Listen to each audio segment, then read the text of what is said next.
Alright guys, time for another Patreon, and as always, if you haven't already, hit the link below, head on over to my Patreon if you would like to have a Patreon request done, as well as check out all the exclusive content over on that channel as well. So, let's get into it with our next one, and this one comes from Tom Hibbert. So Tom asked me to do a three-way crossover between Alien, Doctor Who, and X-Files, which is going to be interesting because I haven't done anything on X-Files. As much as I love the show, I haven't done anything on X-Files. So this will be fun. So let's dive right on in with this story. So basically this story is that basically what this story is it starts out with Mulder and Scully getting a report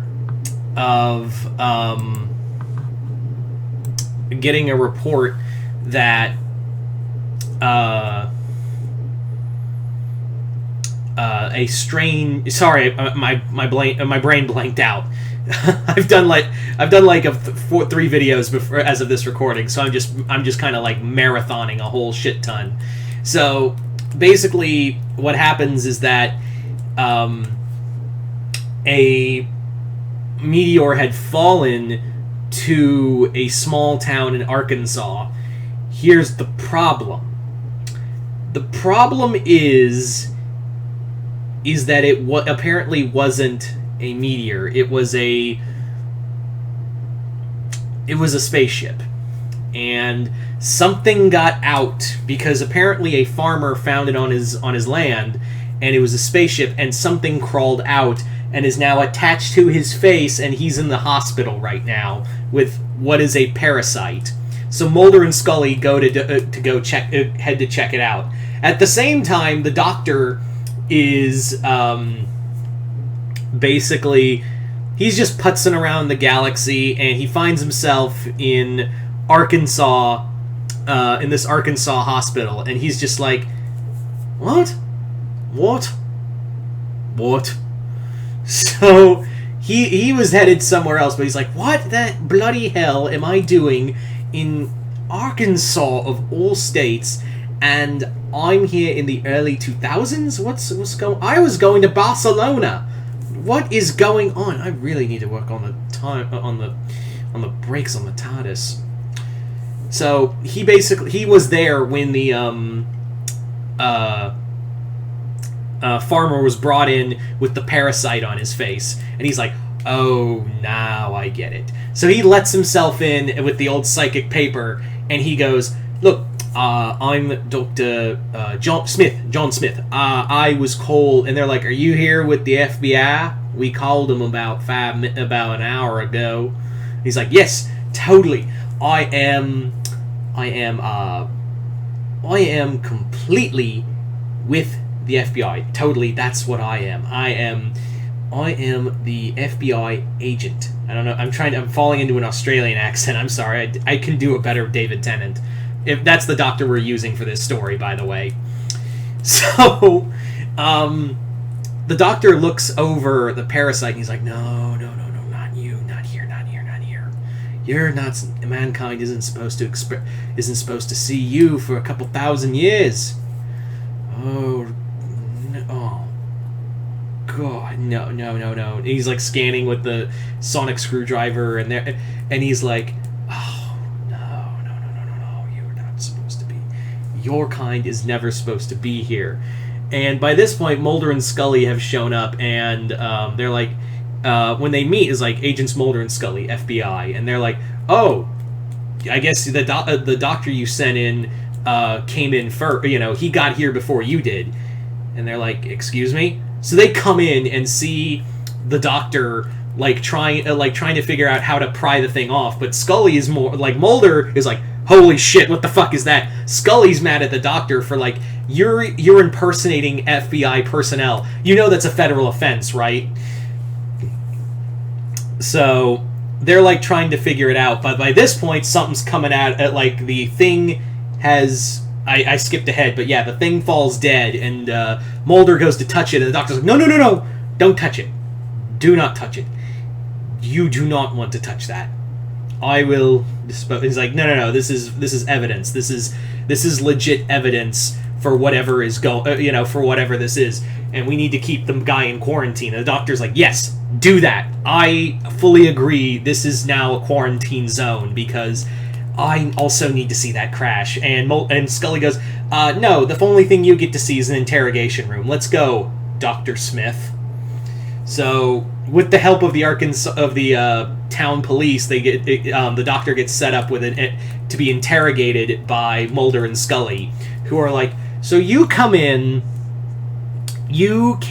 pretending to be with the FBI, and you seem to have a lot of knowledge of whatever this creature is, whatever that thing that fell off did to him. And he's like, listen, we do not have much time. If that's what I think it is, then we need to perform surgery on that man right now, because it's only going to be and he's like, and Mulder's like, what is he? Is he diseased? What is going on? And the doctor's like, you don't understand. He's a carrier now, and I know that thing's gonna hatch. And he's like, what's gonna hatch? And he's like, the baby.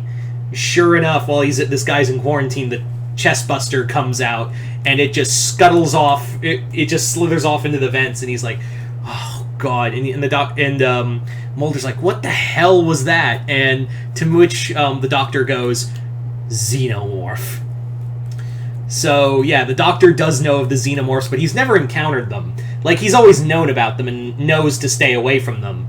He basically explains, like, yeah, you wouldn't believe me if I told you. They're like, try. And he's like, I'm the doctor, I'm a time traveler. Oh God, I cannot believe I have to go through this every time. I am the doctor, I am a time traveler, I am also the only chance you have of killing that thing. Now, we have to go to that crash site at once. So, yeah. And they're like, what about the creature? And he's like, right, the creature. Because that thing is like, it's a larva. And Scully's instantly like, that thing's a larva, isn't it? And he's like, yes. He's like, what's it going to grow into? And the doctor goes, a nightmare.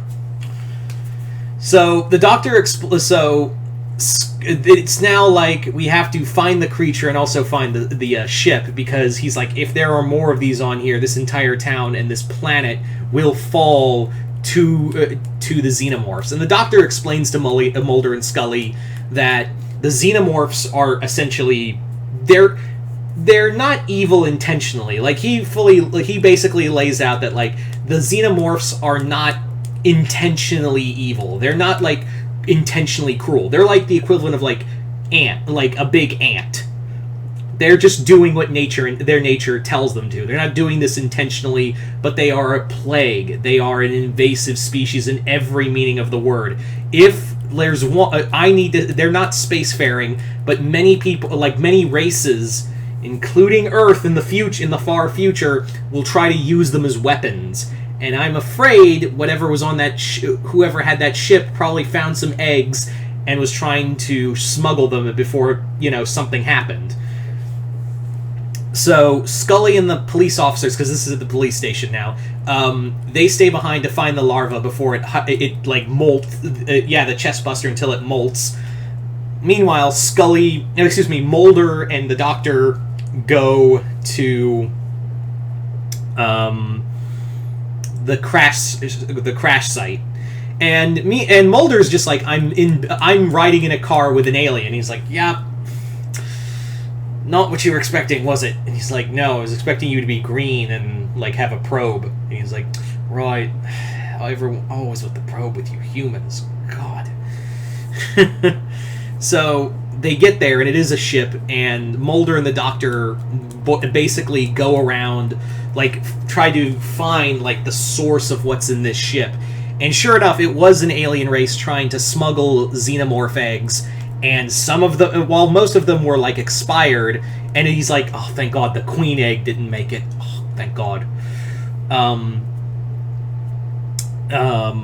He does see, however, some of the eggs did hatch, and now they're so there are at least a few other, like, face huggers moving around. But one of them does try to, like, jump out and grab Mulder, who manages to fight it off and shoot it. That's what leads to him getting burned on the hand. He's like, right, sorry, acid blood, I forgot. Meanwhile, back at the police station, guess what grew to adulthood and is now stalking Scully like Ellen Ripley in the future. Yep, the Xenomorph is now a full adult and is killing its way through police officers left and right as it's like trying to find the rest of its hive, who have also like face hugged and like done other things. So they get back after the Doctor destroys the ship. Like he basically just has the ship destroyed, while Mulder's like, we could learn so much from it. He's like, the only thing you're going to learn here is death. That's all you're going to learn here. So Agent Mulder, you're a smart man. You know what's better. So they get back. They manage to kill the Xenomorph, and locate the other ones before they hatch. But however, one does get onto a child, facehug a child, and now it has a chest buster in it. So Scully has to perform emergency surgery to remove it. And this is the last chest buster. So Mulder's like, we should keep it. We should study it. And the Doctor immediately goes, no, you shouldn't. Because this is exactly what you humans did in the future, and you lost your planet because of it. You lose Earth for centuries because you couldn't help yourselves, and the Xenomorph plague took over. So do the right thing, Agent Mulder.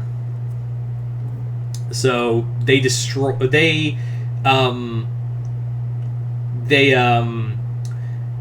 it to the Doctor. They give the chest buster to the Doctor, and they're like, what are you going to do with it? And he's like, it's a baby. I'm going to return it to the family. So he goes back to the the alien planet where it was from, and releases the chest buster with its hive, which is home hive, which immediately take the child in and like leave. So the Doctor goes back to Mulder and Scully, and they're like, no one is going to believe us. This is the perfect, like, this was absolutely perfect, and I'm going to hate you, like, I want to hate you, Doctor, but you showed me that the truth is out there. And he's like, it always is, Agent Mulder, it always is. So there you go, guys. That is pretty much the three-way crossover. I'd like to thank Tom Hibbert for coming up with this idea. Hope you all enjoyed it. Other than that, I'm Mr. Multiverse. I'll see you next time in the Multiverse.